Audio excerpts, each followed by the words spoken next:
in the output waveform. So this is the waveform of the half wave rectifier. This one is the input signal applied to the rectifier, and this is the output signal. In output we get only positive half, but negative half is clipped out. This is all about the half wave rectifier. Next we will perform this experiment on the rectifier trainer kit. Thank you.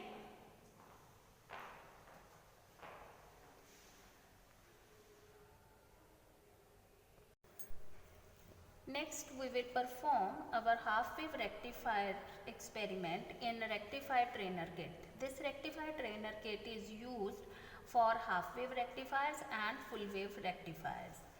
In this kit we are having following sections. One is transformer section, one is half wave rectifier section, second is full wave rectifier. In full wave we are having two full wave rectifiers, one is bridge rectifier and second is center tape rectifier.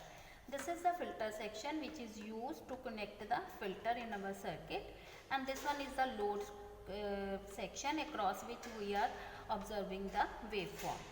Waveforms are observed with the help of a CRO, that is cathode ray oscilloscope. Now we will connect the circuit of half wave rectifier.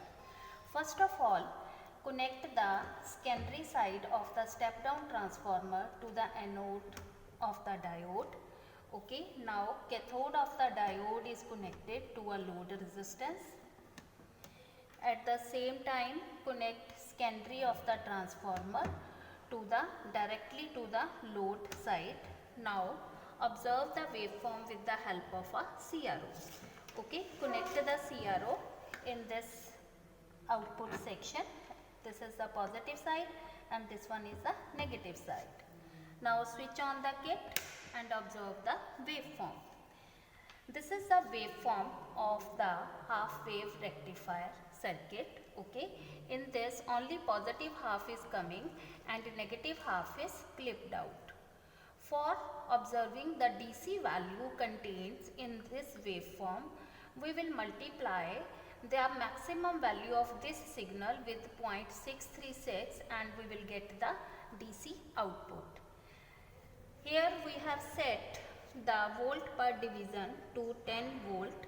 Okay, so this maximum value comes at 20 volt. We will multiply 20 volt with 0.636 and it will comes at approximate 12.7 volt, which is the output of this rectifier circuit. Okay, thanks a lot.